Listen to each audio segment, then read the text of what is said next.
welcome to the Victorious Living Solutions podcast. I'm your host, Nikeya Young, and we have a very special guest with us today, and that is none other than the lovely Dr. Constance Craig-Mason, financial planner. So, welcome, Dr. Constance. You. Woo! Thank you for having me. Oh, you're so welcome. Thank you for being here. So, we Yeah. wanted to talk to you today about going from surviving to thriving, financially speaking. So, Yes. let's get it. I know you got some good questions for me. Yes, ma'am. So, how did you get into financial planning? We'll start with that. And, you can tell us a little bit about, who you are and what you do and how you got started. You know, people ask me that question often, and it's not like the traditional route of, I went to school for finance, I have a bachelor's in, accounting. And no, I worked in healthcare. And I was super excited to be able to have steady work because I had young children at Mhm. an early age. And so I found myself trying to find myself Mhm. while I was providing for them. And I was just happy to have a steady job. And so I had a lot of temporary jobs in healthcare, like medical secretary, billing specialist. And I stayed in that space, worked my way up to practice manager.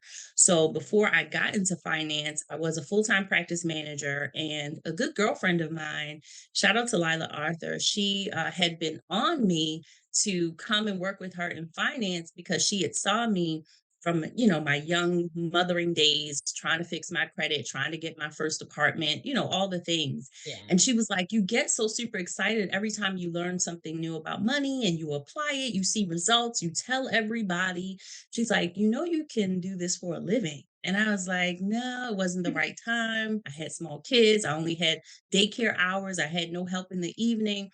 And so she was like, well, just let me know when you're ready. And ironically, after I got married, she came back around and she was like, hey, are you ready now? Like, I know you have help now.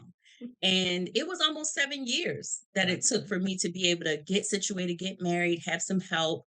And I took her up on it. I went to a meeting, an introductory meeting about what it was, how I could get licensed and all of that. And I was sold. That was January 1st, 2009.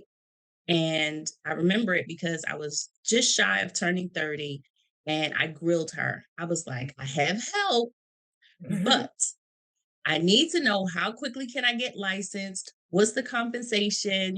Where do I get my leads from? Like I had a whole list of questions because I was like, if they're going to help me in the evenings and I'm away from home, I need to know exactly what I'm doing and I need to have some fruits of my labor. I need to come on back with some revenue. I can't just be out here talking about I'm in a training program. Like, no, I need to be able to, how it is, right? I know So I'm that's like, right.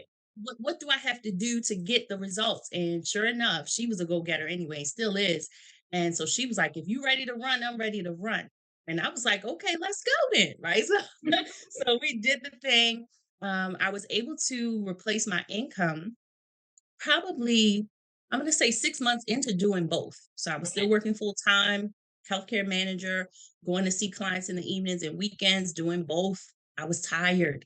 Mm. But I started seeing great results. And so I said to my husband, I was like, listen, if I can do this part time hours, what could I do if I had all day to plan out my day, to see clients, to do events? Like, I was like, what if I took a chance on me? Yeah. And he was like, okay. He was like, replace your income and go for it. So I did. So I was like on go to try to hurry up and do that.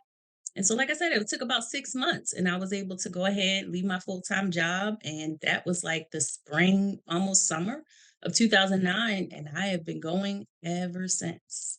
Nice. Nice. I love it. I love a good career pivot story because, child, I'm Queen Pivot over here.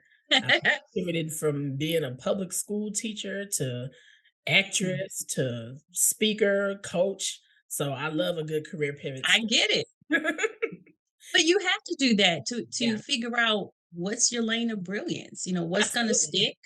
Because we don't often know, right, what Yeah, we're capable of until someone exposes us to it. that is true. And it's Yeah. be working really well for you. So tell us more about your company because I saw your website and I said, oh, she's got a whole team for who help people with their finances and all of that. So how did that come about? Yeah, so because of the mentors that I've had since I started in this business, it's all about teamwork. So at the end of the day, yes, you have your own skill sets. Yes, you have your certain talent, if you will, but you don't know everything, right? And there's a reason why you have specified niches and licenses and credentials and all of that, because you can't be a jack of all trades as it relates to finance. You Yeah. want to hone in on something. And so I hone in on, financial planning, investment advisory, and insurance brokerage. And I've been doing that the majority of my career. But because I'm often in, continuing education classes, professional development classes, I'm coming across, other people, state planners, bankers, loan officers, real Yeah. estate agents. I'm often around my peers in finance. So we're kind of parallel because I find that as a planner, I'm kind of like the quarterback, right? If there's certain Yeah. things that I do, but I'm looking at the entire picture. So if there's something that the person needs that is not my specialty, I Mm. want to be able to refer them out and not just have them Googling someone in their zip code. Because yeah, you can find a whole list of people, but you know nothing about them versus what's on the website. You Yeah. have no insights as to do they even work with your age group or women or whatever the thing is. And so I pride myself on making great relationships with my peers in finance. And so I don't have a team from the aspect of like I have hired estate planners and bankers and all of them. No, but I do continue to look for people that I can refer out confidently, knowing that they're ethical, they're going to do the right things for the right reasons. They have a certain specialty like I do. I work very well with Black women in business. That's who I am. So that's who I relate to the most. And I know the unique needs that they have. So I look for, auxiliary providers who also serve Black women in business. Awesome, awesome, awesome. I love it. And who doesn't love a good referral? I love it. Yeah. Absolutely. Sitting there Googling and just hoping to God this person is not a scammer is not it. Right. Right. So I love Yeah. that you have other people that refer people to as well as what you do. I want you to Definitely. tell us a little bit more about you serve Black women in business. And Mhm. I know I've read several places that we are the fastest growing group of entrepreneurs Right. in the country. And then we're seeing, people trying to create grants for Black women in business. Then we're Correct. seeing people trying to get those grants nullified. Oh, that's Yep. not fair. They shouldn't be able to have their own grants, which is Right. crazy to me that that's Mhm. even a thing in 2023. But what Yes. would you say are some of the biggest challenges that new Black women in business face, and how can they Mm. overcome those? Because Ooh, entrepreneurship is not child. for the weak. It's not for the weak. Somebody may be like, "Oh, I'm gonna do it," and then they get out there and it's like, "What am I doing?" Yes. So we have very unique circumstances because we are super ambitious. We Mhm. often have a lot of responsibilities on our plate. In my particular generation, I'm in my 40s. So I'm kind of what they call the sandwich generation. So I have children and I even have grandchildren. And I also have a parent that also needs my help. So oftentimes we're juggling not only our time between children, ourselves, our mates, and our parents, but we often want to do something in the community. We often want to solve some kind of problem, and oftentimes that's related to a challenge or a trauma Yeah, that we've experienced, that we've come out on the other side of, and we're like, wow, that was hard. I want to make it easier for someone else. So usually we have service or product based businesses that are related to our own story. yeah, So what the challenges are is, and I always tell people, personal and professional development is where it's at, because you could have the best products and services, but if you still are riddled with childhood traumas or insecurities or what do they call that? Imposter syndrome. Like yeah. all of these kinds of things show up in every room that we go in. So Mhm, whether we're pitching for our business, whether we're in a networking event, whether we are talking to our family and friends, mhm, people can sense when you're not really confident about what it is that you say you do. Now, you could have the degrees and be very passionate about it, but you also need to be able to articulate that in a way where people believe what you're saying and want to be like, listen, where's my credit card? Where's my I want you right now. mhm, And in my journey, I found that investing in myself in the aspect of therapy, in the aspect of becoming a better speaker, marketing strategies, of course, being able to situate my business or structure my business in the right way. Because when people want to, or when there are opportunities to get grants and loans and things like that, the paperwork has to be on point, mm, but even before you get to the paperwork, you might have to pitch. You might have to say, listen, here's what I've got. Here's what I need. You never know in whatever room somebody might have your solution. But if you're too quiet, like I used to be, mhm, not lacking, lacking in confidence and feeling like somebody else's business might have been better than yours, or, maybe they're more vocal in the room because I've always been a soft-spoken person. And so the more vocal person gets the opportunity.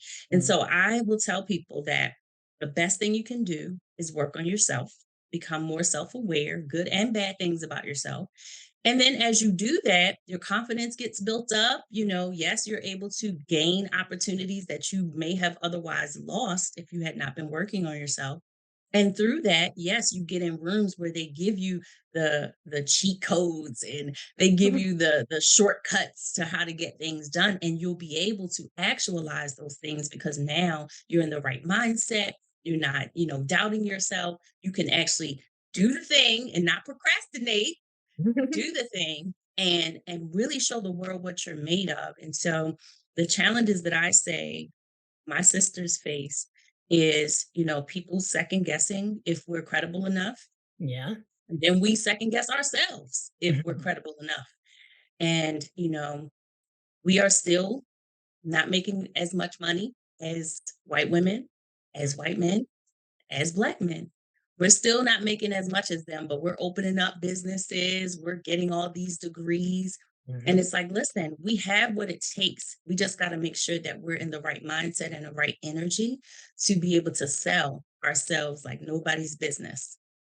I like that. I love that you talked about how whatever past traumas, mental health hangups, even Mhm. toxic relationships, I have to throw that in there Yes, because we did a whole absolutely. season on that.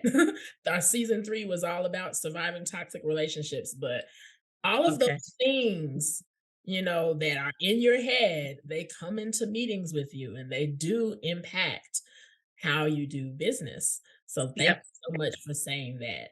I wanted to actually segue into, because you talked about past traumas and past things. I wanted to talk about your money story because we're talking about surviving, or from surviving to thriving, financially speaking. Yes.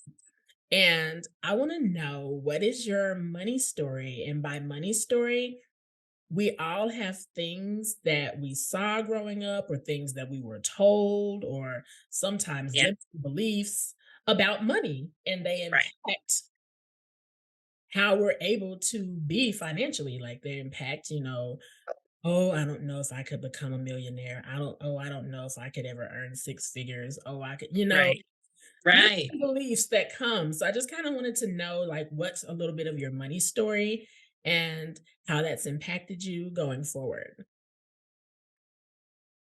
Love this part of the interview because I do get to share a bit of how I grew up. Mhm, And it wasn't like they say, you have a silver spoon in your mouth. It wasn't a story where, we had the adequate means. I watched my mom, struggle with us. She had myself and my sister at 15 and 17. mhm, So she was a kid, really, having to raise two little girls. And I often share that as she was trying to figure out life and be a mom and figure out what she wanted to do with her career, she also got married at a young age. So she had, I want to say in her early 20s, she was already married. mhm, And my stepfather was 18 years older than my mom was. And so I could see her trying to create stable home environment, something that she didn't have growing up. So I could see her trying to say, I want to do better for my girls. Yeah. And you talked a little bit about toxicity. We grew up in a toxic home environment. Mm. And, it was difficult for her to make ends meet. She experienced domestic violence that we had to experience with her. There were insufficiencies as it related to just the basic needs. Yeah. We moved around a lot, went to a lot of different schools because oftentimes she just wouldn't have the resources and we would have to move on a drop of a dime. Mhm. And I say this to say that it taught us how to be resilient. It taught us how to press forward and use our critical thinking skills. When you get yourself in a situation, you don't just sit down and just let life beat you up. Like, you get yourself back up and you figure it out. And the other thing I credit my mom for is, you know how they say, that you can pinch a penny, it's like the budgeting is on point. Like, they make a way out of no way. Yeah. And I definitely credit her for showing us that whether you have a little money or a lot of money, you should know where every dollar is going and you should be able to meet the needs. But it also kind of, on the flip side, it gave me a poverty mentality because I never knew that there could be a life of more, Yeah. right? I only knew the struggle life, as they say. Mhm. And it took me being able to Google. When Google came out, I was just getting out of high school, just Googling basic things like how to get a credit card, how to get a bank account. I didn't even get a driver's license till I was like 23. Just things that my peers had already done and experienced. I felt like I was behind the eight ball with trying to catch up to them because even I became a young mom at a young age. So I felt like there were a lot of things about money that we just didn't see modeled before us.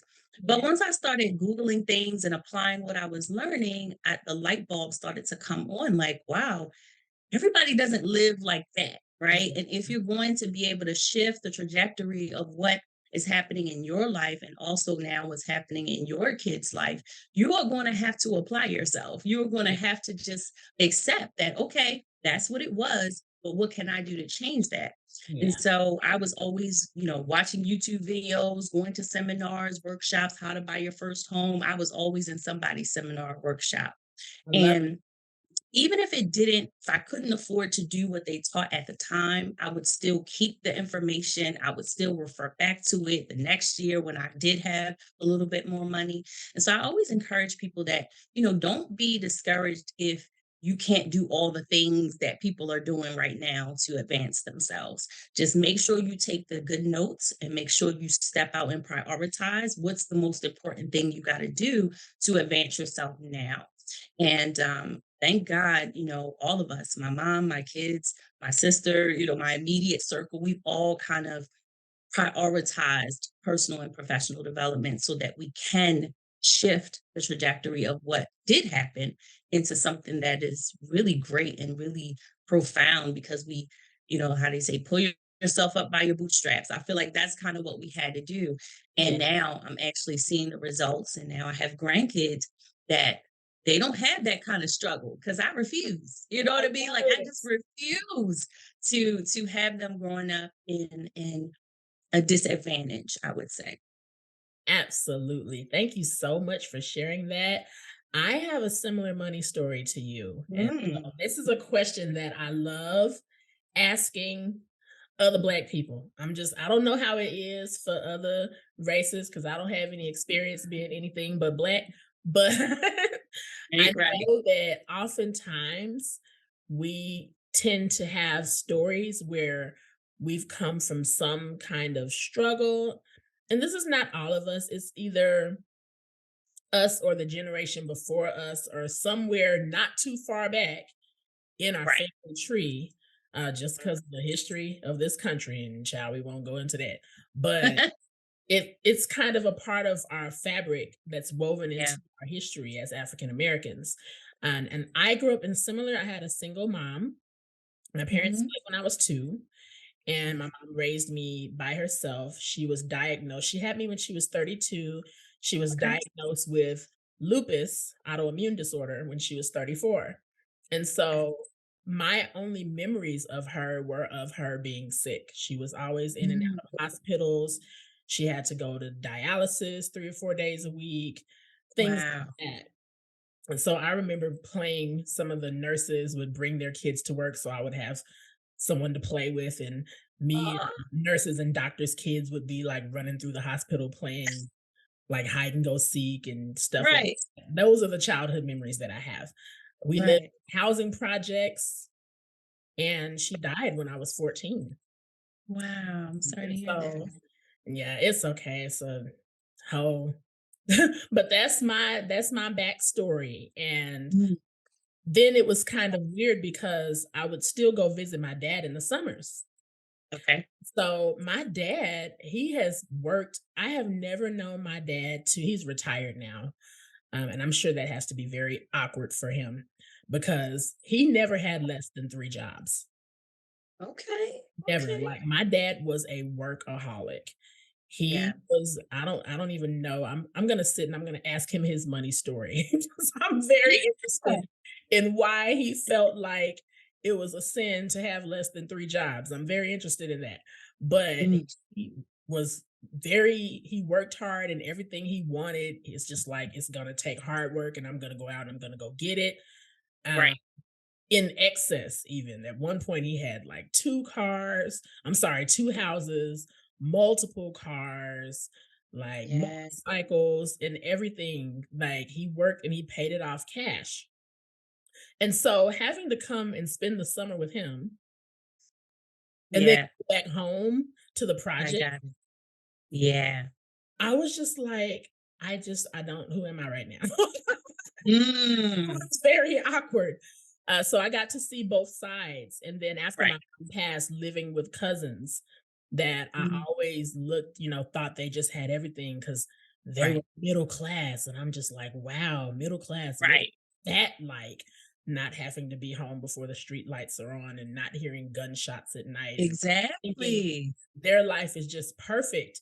And then I go stay with them and I'm like, oh, they're struggling financially too? Like, Mhm. because you the outside Yes. looking in, you're thinking, they're Right. freaking Huxtables. And it's Mhm. like, yeah, well, these Cadillacs cost and this stuff, it costs to live here too. And we're not all, everything is not, all rosy over here Right. either. So all of Makes that sense. gave me a very weird picture of money. Was just Mm. like, it's this elusive thing that Right, right. just kind of always chasing, like the coyote and the road runners, like the coyote, Right. like always chasing this road runner, but he never quite catches it. And if you Exactly. do catch it, you have to work so hard and so long Mm. till all your relationships suffer because of it. And That's a good point. yeah, yeah. I find with entrepreneurship, I noticed earlier you said it's a different thing. It's not for the faint of heart. And that just reminds me of people thinking, oh, well, if I just run my own business, then I'll be able to do what I want and have what I want and this and that. And it's like you basically gave yourself a job, right? And you don't have any employees. At least when you were at the previous job, you had some help in your department or some kind of way. It wasn't all on you. But now everything is on you, from how the business is going to be structured, how you're going to finance it, how are you going to market it, what Mhm. kind of hours will you have? Do those hours work for your target market? Because you might want to work certain hours, but then your target market, they're not able to see you during those hours. And if Mhm. you accommodate them, then how do you accommodate yourself and your family if it's different, right? And so sometimes you don't even get a day off. You like, listen, whenever there's a prospect or a lead, I got to capture that because I don't know when my next lead is coming from. So there are, a lot of great things about running your own business, time being one of them, and being able to figure out how much do I want to earn this month or how much do I need to earn this month. And when you're able to make that thing happen, the confidence that it builds in you, that one, you took that idea and you made it into something that someone values enough to give you their money and Yeah. let you help them. I never forget my business that I had while I was doing finance was also business consulting. And so I was helping startups to get their paperwork registered with their local government and, creating websites for them and, just doing all that stuff. And I never forget my first few clients, my rates were like $75 or, you know, everything I offered was like less than $200. But for me, it was like, I got a client. You know what I mean? Like they It's actually went exciting. on my website, paid the fee, they scheduled on my calendar. Like every little thing for me was like, they actually did it. You know what I mean? Because it's like you have something in your mind that you're like, I think this is good. I think this is me. This is what I want to offer. I feel like I'm good. I can do this. And then you're like, okay, well, I got to make it juicy. I got to make it sound like something that they just can't resist. So now you're like, I got to get my marketable shareable items. I've got to have a website. You start thinking about all this stuff and then you do that and you're like waiting around. Is anybody going to go to my website? Is Please, anybody gonna this is follow what me on you want. social media? You know what I mean? So when you do Yeah. get people who value you or your services enough to pay for it and wait for you to show up and do the thing, like that is everything. And to be able to sustain that year after year and grow and, shift or pivot if you need to. But to stay in the game, that's hard for a lot of people because sometimes it gets so hard that they're like, listen, I'm going back to work. Getting out of here, right? Yes. And it's okay if that's what you need to do because it can wear on your mental health. Yeah, absolutely. And I always tell people before, if you're thinking about going into business, to save up some money because there's a lot of startup cost involved with it. Yes. And, trying to start something from nothing is is very difficult. So you Yes. definitely want to make sure you have a cushion saved up. Let's Right. talk about, since we talked about money story, I know one of my questions is, what would you say are some of the top 5 financial mistakes that most people are making? And we're not even just talking about business people, we're just talking Yes. about in general, especially in our community, if you wanna go there. Mm, Mhm. okay. She put her glasses on for this one, y'all. Okay. Girl, yeah. Okay. So I will say one of the top mistakes that I see for our working professionals Mhm. is that they do not always accept the free money. Hmm. Okay. If you have an employer who has positioned you to have a retirement account, right? You work for a for-profit company and they have a vendor and you can get a 401k. Yeah. Okay. And they decide to match what you put in to a certain percentage. So usually the average is like 3 to 6% match, something like that. Yeah. That is free money. Listen, you're going to say, all right, I'm going to put in 3% or I'm going to put in 6% of my pay, whatever you can afford to do.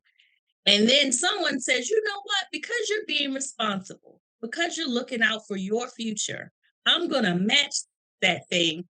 And if you stay here for a few years, you'll be fully vested and you get to keep it, even if you leave. Why are we not doing that? Like, why are we not sticking around long enough to where that money that they have given us in our retirement accounts that we can transfer that out fully 100% when we go to that next opportunity, or you stay there and let them continue to help you to fund your retirement? Like, why are we not doing that? I've had people say, I don't even know what company we use for our retirement, or I don't even know where the paperwork is. I don't need to call I don't need to call human resources. I'm like, that's free money. You know what I mean? So Yeah. that's one of the things that I often see with our employed clients. The other thing too is, saying that, like you said earlier about the misconceptions we have, how we talk ourselves out of being able to do stuff. Say, Yeah. I'm not good with saving money. So the second mistake is waiting too long to try and save on your own, right? Mm. To Okay. have an emergency account, to have a separate account for goals and dreams, to have an account for your children or your own personal expenses. Like to be able to position yourself to be responsible, pay your expenses. We got to do that.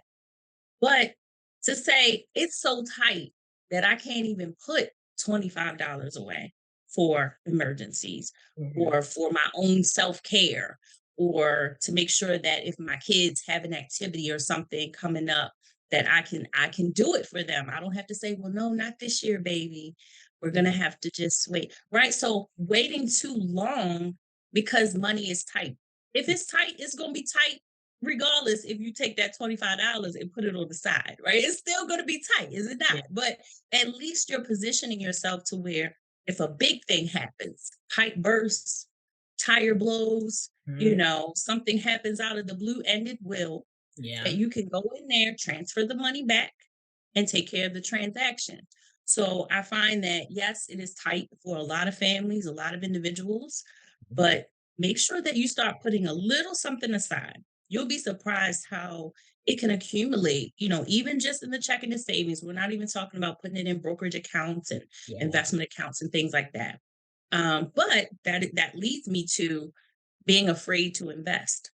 Mm. I find that people Yep. are afraid of the market, and it is a true fear Mhm. because people don't like losing. No, We that's don't not like fun. losing, right? And so they're like, they almost look at it as a gamble, Yeah. right? If I put my money in this brokerage account and maybe I didn't pick the right stocks, or I don't know enough about mutual funds. So if I just pick something and I lose it, then what? Right? Because there are no guarantees with investing, right? There are none. So when you decide to put money into an investment account, you want to be able to have some advice. Yeah. So the next thing is people say, I can't afford help. I can't afford these financial planners. I can't afford these investment advisors.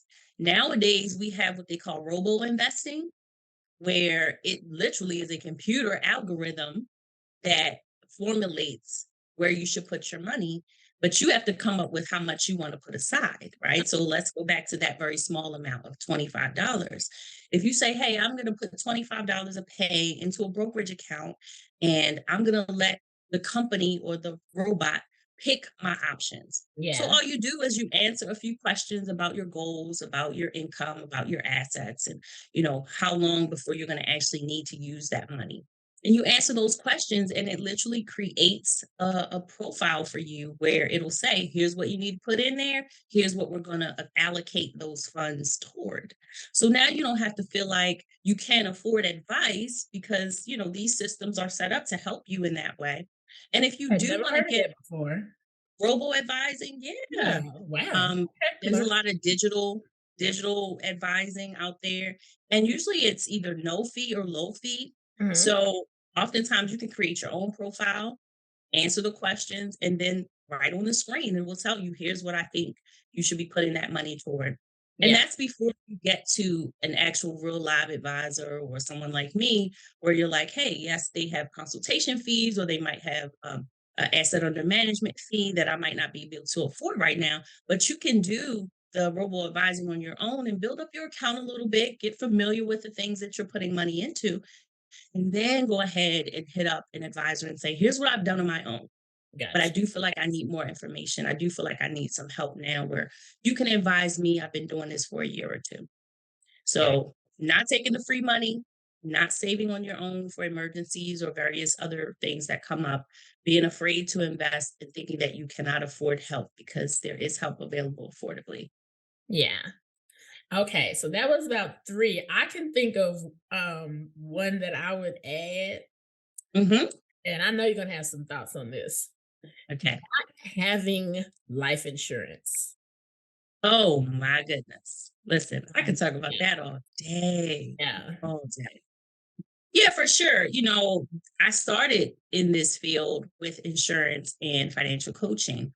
Mhm. And oftentimes I find that most people are what they call underinsured, meaning they have some, right? They might have something at work, or maybe they have a small policy that they have outside of work, Mhm. but they don't understand if it is enough, and they assume that it is.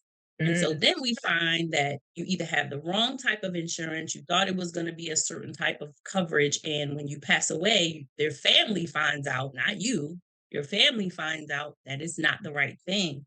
Yeah. And I think the biggest culprit to that is people maybe getting coverage at their bank or some other third party that's not an insurance carrier, but you can get it through that banking institution. And sometimes the policies are what they call accidental, right? Mm. So you might have accidental policy and they're pennies on the dollar. So you're like, oh, I can just have it come out of my checking or out of my savings account through y'all. You're like, yeah, for $5 a month or $10 a month. You're like, really? Right. So you thinking you're doing the right thing. God forbid something happens and then it doesn't pay out if you had a medical death, right? Some Ah, condition yeah, that come up and heart attack, stroke, kidney failure, anything, cancer, anything. If it was not accidental, it then does they not can pay get it. out. And Wow. so now the family's like, well, what happened to all the premium that they've been paying on this policy? And it's like, well, it was for accidental death, Mm, and that's it. So I encourage people, we're just coming off of Life Insurance Awareness Month, which is every September. And usually it's a month around awareness where you're either going to review the policies that you already have with a professional, or if you are uninsured, you don't have any at all, this is a good time to have that conversation to get something in place. But sometimes we're overpaying in premium, mm, right? So yeah, I tell everybody, if you're going to analyze your finances, look to save money in some kind of way. So whether you're saving money on utilities or service providers you've been with for several years, sometimes they have these loyalty programs and various things where you could save a few dollars per month. If that is the case, now you've freed up some money to where when you do review your insurance, if you say, hey, I've been paying this, but I didn't know I needed more. Well, yeah, where am I going to find the money to get the proper amount that I need? It might be a little bit extra per month. And where I'm going to find that money from? Well, analyze and see what you're overpaying in one area, and you could reallocate that money to what's really important. Or mm, sometimes you're paying high premiums and the coverage is not enough. So, reworking the numbers yeah. is a great way to figure out if I'm properly protected and if it matches my budget and my needs.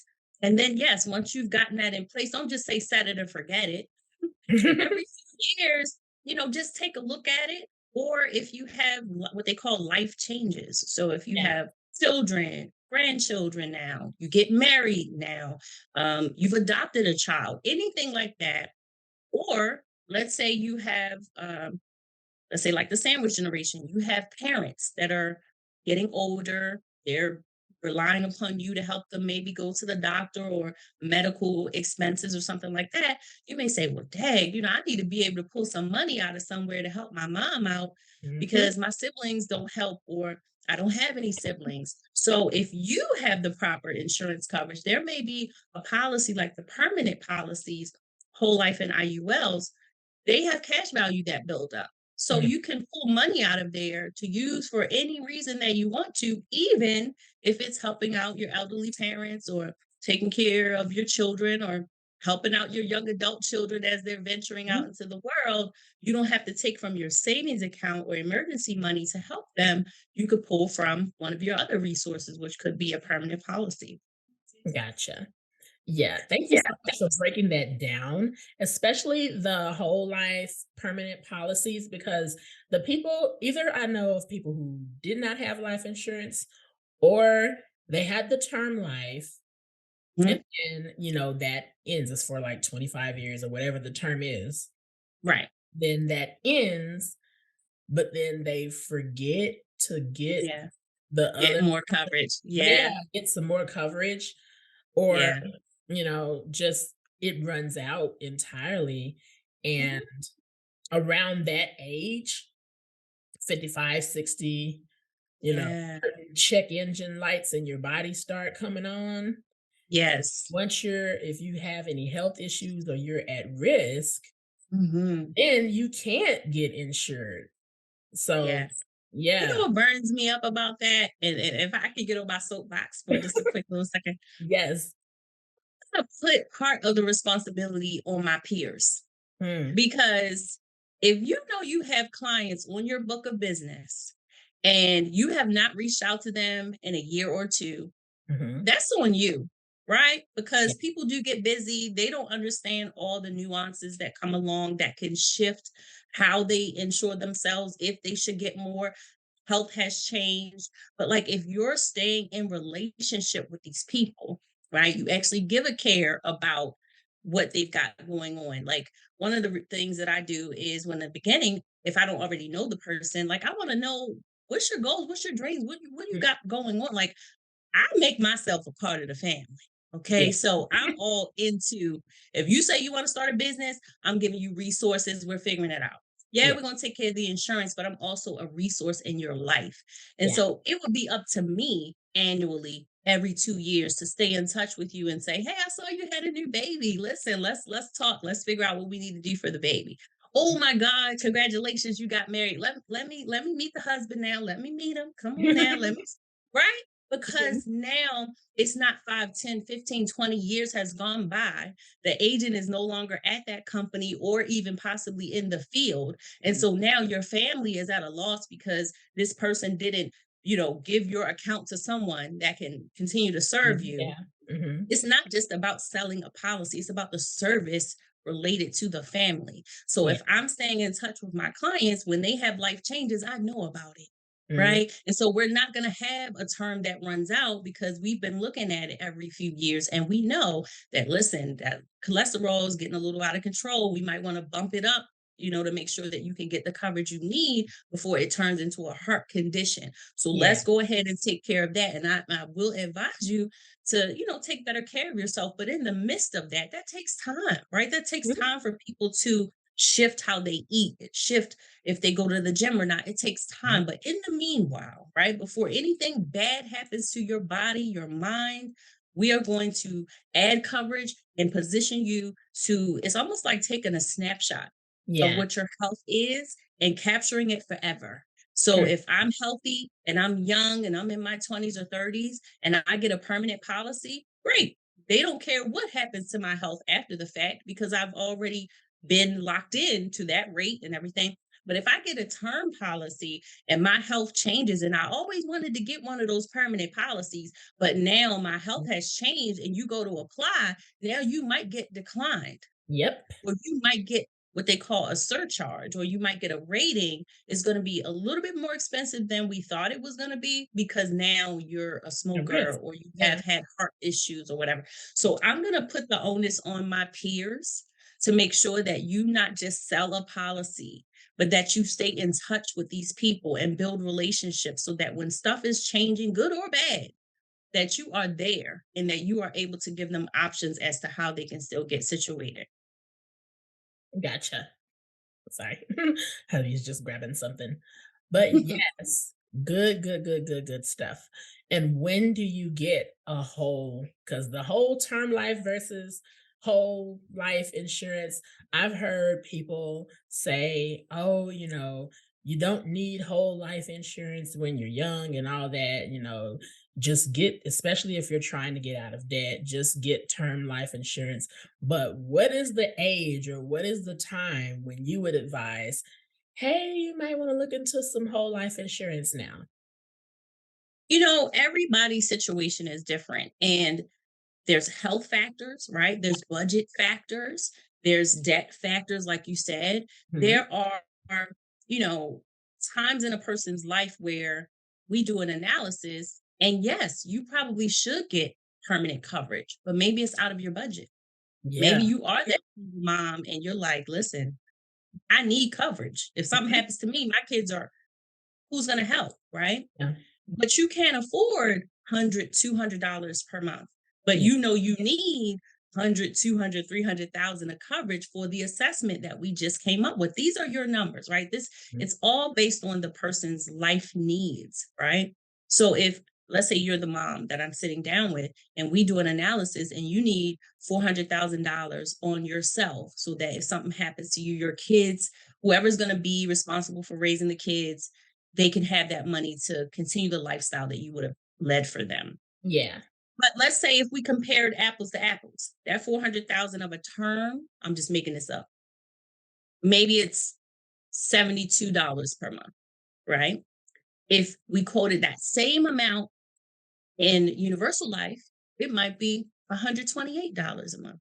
Mm. That same amount, I'm just making up numbers, it could be in whole life $200 a month. Yeah. So maybe the 200 is out of her budget. Absolutely not, ma'am. I can't do that. Right. right? But I can do the 72 for sure. I got that. You Mhm. put in place what they can afford with the coverage needs that they have, knowing that you're going to circle back in a year or two and say, listen, Nakia, how's work? Is that business thriving yet? Mhm. Are situations different? Let's revisit and see if now if you could bump it up to a permanent policy. If Yeah. they can, great. Now you just change from a temporary policy to a permanent policy, right? Yes. You work with the client based on the goals they have, the needs they have, the budget they have, and the health situation that they have going on. So there is no, oh, everybody needs this. No, it's based on that person's situation. Now, I will say just a basic money factor is Mhm. that the sooner we're able to sock money away, the better. Yeah. So if you're socking money away in your savings, in your investment account, inside your policy, wherever it is, we need to be able to have a few things happening at the same time. So there's a real basic wealth formula that some people know, Mhm. and it's principal. So you need money, what however amount it is, you need that, right? Going into some type of account that's going to give you some kind of growth or interest, right? Yeah. So the earlier the better, because the other parts of that formula besides principal is time. Mhm. You need time to consistently put money in. So now the compounding is just on the principal, right? Simple math. I put in 50, put it in every month, and it's going to keep adding up.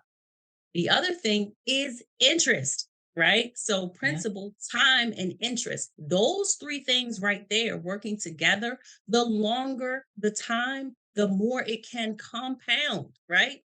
I think it Mhm. was Einstein who said compound interest is like the eighth wonder of the world. Those who understand it, they benefit, and those who don't understand it, they pay it. So think Mm. about the Yeah. aspect of if you understand how compound interest can benefit you, you do it consistently, then you win. It's like you're being the lender and not the borrower, right? But Yeah. if you don't understand how interest works, then you're always financing something. You're always the person paying the interest to some company because you're now the debtor. So, in aspects, do we want to be the lender or do we want to be the debtor? At some point, you got to make that shift, and the sooner the better. I love it. I love it. I love it. That's a perfect segue into my next question. So, we're living in times where inflation and just the general cost of living is at an all time high. I don't know what it is like in Pennsylvania where you are, but here in Chicago, Yeah. it, the amount it costs just to live each month is ridiculous. I have a family of five, and Yeah. our household budget is like what? Just our monthly budget. You need six figures just to live. Right. Not even just to six figures back in the day. That used to be, oh, I can live comfortably. I've Exactly. got some extra to shop or sock away for a rainy day, and then I can take a vacation. Six figures, Yes. nothing now. Like, and I say six Yeah. figures, I mean just like, oh, I'm making 100 or 120,000. You're like barely eking by with that kind of Absolutely. nowadays. And so I know somebody may be listening to all the stuff we're talking about and thinking, Right. this is all great financial advice, but how do I get me some more finances to manage? Because Yes. I mean, I would love to save, but I'm just barely making budget each month. And so, what advice would you Mhm. give to people to, get another shovel to help, offset some of these costs? Yeah, that's a good question. So I actually do a talk pretty often, actually, where I explain that you need to have more than one stream of income coming in for yourself. Yeah. Yourself, and if you have a partner or a spouse or someone, they need more than one income as well, right? And the reason why I say that is because I found out the hard way. Remember when I said I went full time entrepreneurship? Hmm. I went full-time entrepreneurship, was doing super well, and then the market crashed and Yeah. all my appointments dried up.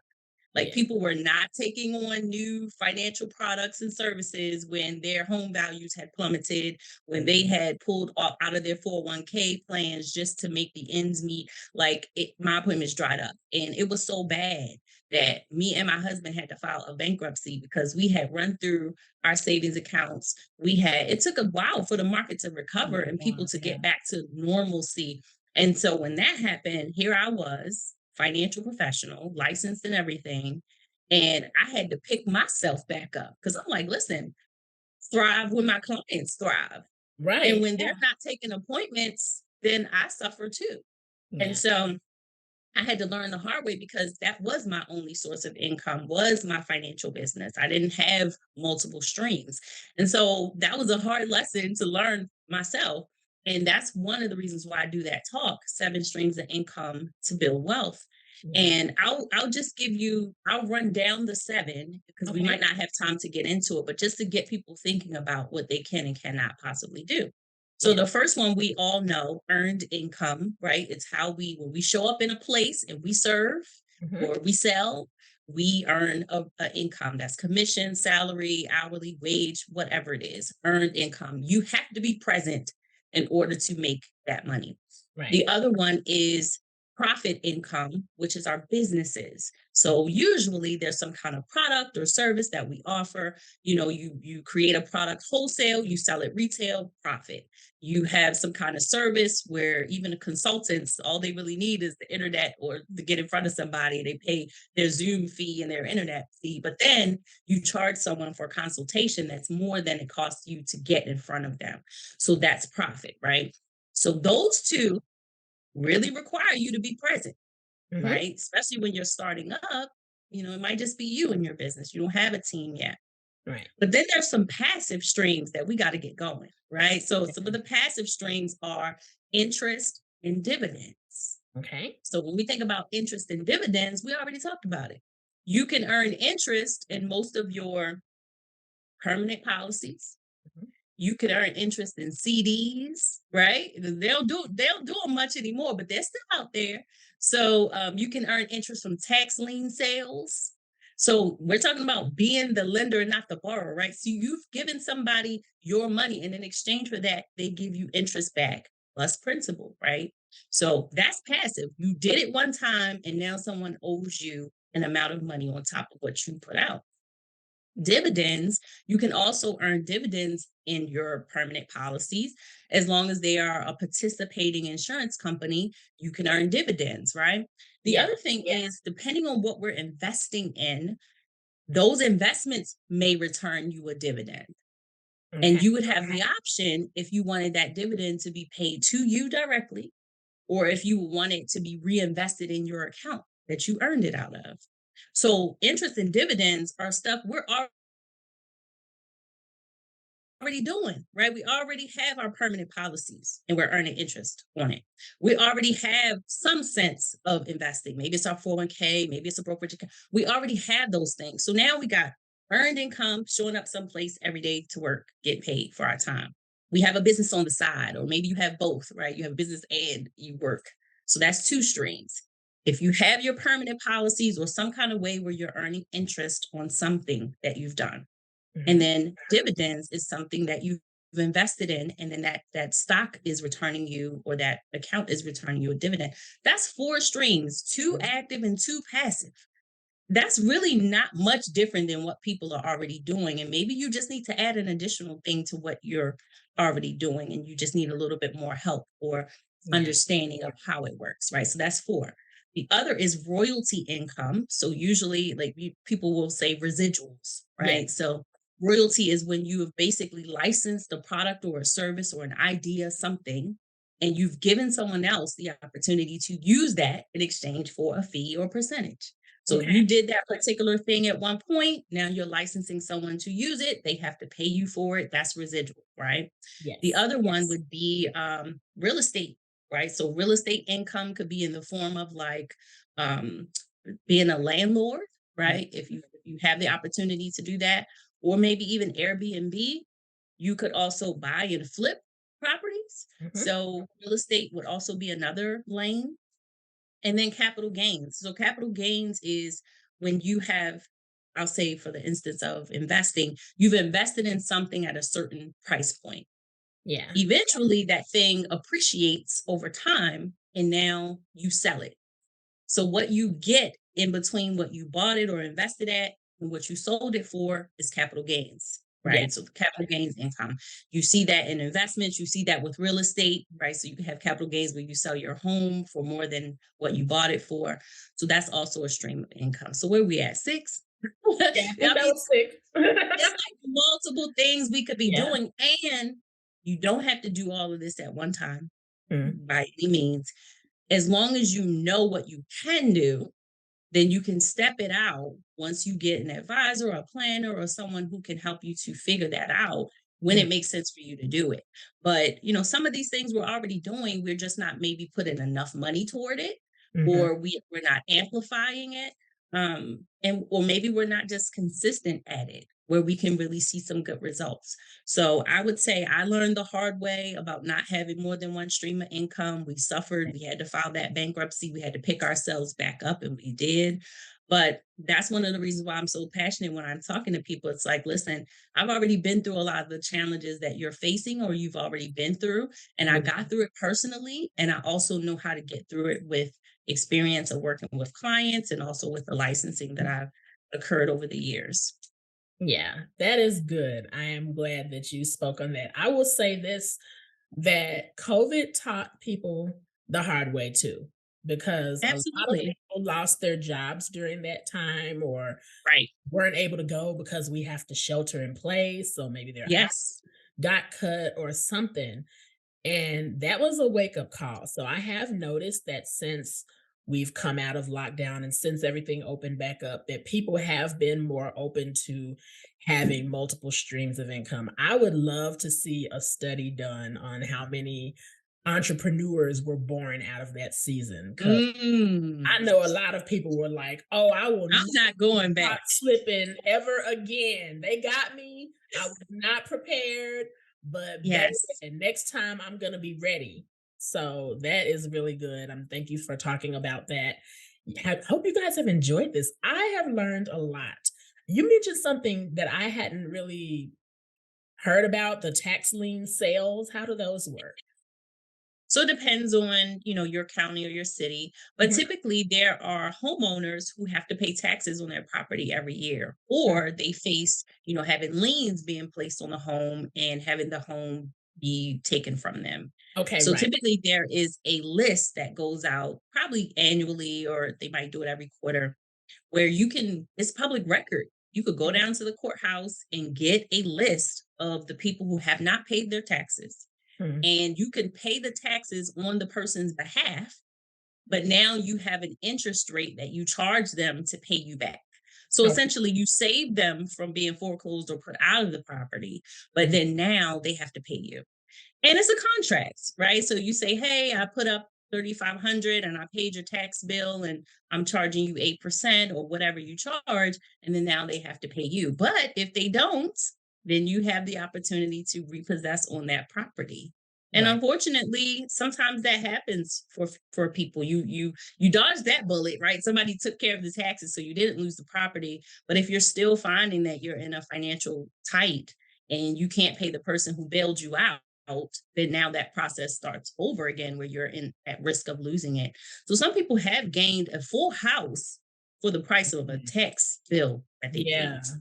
because And somebody then they could say they could choose to sell that property as is because it was never really your intention to have it and put a tenant in it and all that kind of stuff. You really just wanted to earn the 8%. But now since you got the property, you're like, listen, I don't know if I don't even know anything about fixing up a house or whatever. So you can put it on the market as is and get a quick buyer. And then now you've gotten way more than you bargained for. So they right. always say that sometimes, someone's disadvantage is someone else's advantage. It's just all Yeah. perspective of how you think about it. But, if the person does pay you back, then great. They stay in their home, you earned your percentage, and you move on to the next tax lien.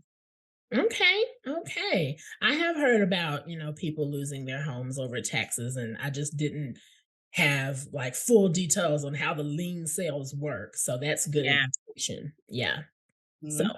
I mean, Excellent. there's a myriad of ways that we can, have a little extra money coming Mhm. in, and I definitely encourage people to do that because, like you said, the pandemic, just like when the market crashed, those are things that are outside of our control. Yeah, If we have a spending habits, or if we're just mismanaging money, okay, I own that, right? I got to be right. accountable.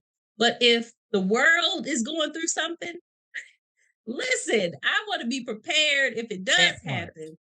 But it's really about how proactive can we be for ourselves so that we're not in a bad way Yeah. when life happens. Mhm. And I'm glad you said that because the world is going through a lot right now. Lord, Mhm. praying for Israel, praying for Palestine, just praying Right, for the world. right. You guys have been living under a rock. We are teeter-tottering on the brink of World War III right now with this Right. situation that is going on in the Middle East. And Yeah, I say that to say because whenever there's a war, pandemic, any kind of anything, the economy is going to be directly affected. absolutely. So Yes, we have no control over those things. we do not. So we Mm-mm. do have to be prepared. Thank you for that information. How can people connect with you? Sure. They want to I get am on all planning I was done. gonna say, I am on all of your favorite social media platforms as my name at C. Craig Mason. Mhm. So CCraigmason, run it all together at C. Craig Mason. And, if you have a question, feel free to inbox me. And if we need to take it offline and actually have a Zoom call or something, we can do that. But, just message me and we'll go from there. Awesome. Thank you so much. I have enjoyed this discussion. It's been Thank very you. informative. And I know that it's going to help someone to live victoriously and go from surviving paycheck to paycheck to thriving. So thank you very much. Do you have any final words before we sign off? Yeah, just follow me on social media. I do have a big passion project that I've been holding in since Oh, February. okay. Listen, I can't say what it is just yet, but Monday, October 23rd, I will be launching a big passion project all over my social media.